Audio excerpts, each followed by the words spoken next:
Are you guys going to a party and you want to bring something everybody is gonna love? How about bringing a Texas sheet cake?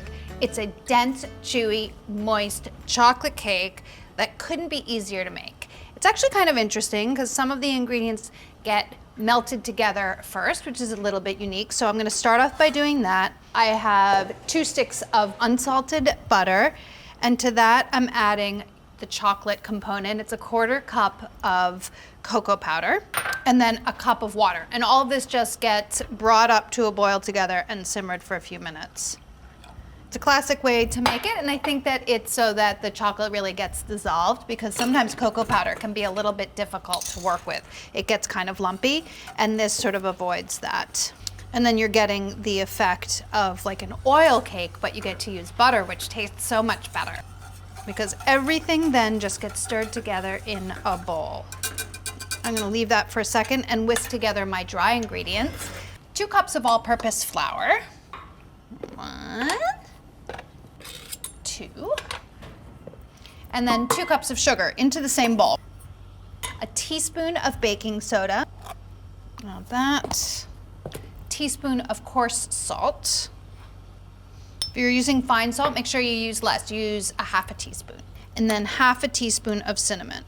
Gives a really nice sort of counterbalance to the chocolatiness and gives it a lot of depth of flavor that I really like. Okay. My liquid is boiling. I'm stirring it just to make sure everything is fully dissolved. Turn it off. It's gonna get poured in with your dry ingredients, but you wanna whisk those first. So go ahead and whisk your dry ingredients together. Then you can pour your chocolate mixture over the dry ingredients. Boom. Whisk it in.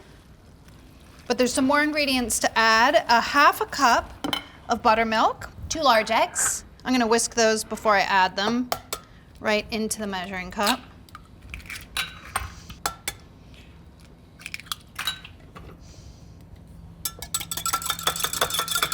This needs a teaspoon of vanilla as well. I'm gonna whisk that with my eggs before I add it. You could whisk it all right into the bowl too. But while I was whisking, I figured why not? Okay, then that goes into your bowl and everything just gets whisked together. You've measured out all the ingredients. This takes like 5 minutes to put together. Have your oven preheating to 375. It's a little bit higher than the normal temperature. You want it to cook pretty quickly. Usually I bake my cakes at 350. Get your batter nice and smooth. It's a loose batter, don't be shocked. Here's the baking pan. It's a 9 by 13, lined with parchment, leaving a 2-inch overhang. Oh, this is a little more than 2 inches. And then buttered again. That way, if you want to lift it out of the pan, you can. Pour it in. Wow, this bowl is heavy. Okay. Get this into the oven and bake it until the top springs back when lightly touched. Doesn't take that long. It's like 22 to 24 minutes.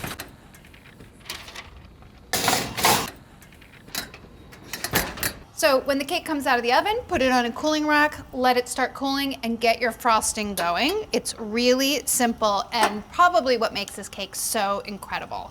This is 6 tablespoons of unsalted butter melting in this pot, 3 tablespoons of cocoa powder, and 6 tablespoons of heavy cream.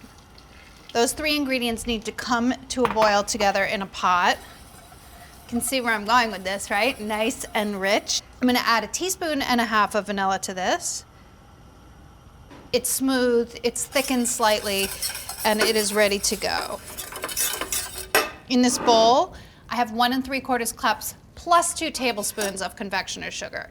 You don't let your cake cool completely for this. You want it to be slightly warm when you add your frosting. Just sort of seeps into the cake just a tiny bit and helps keep it extra moist. Pour the frosting right over the top in the pan. And you see it's like thick and it's kind of like a hot fudge sauce almost.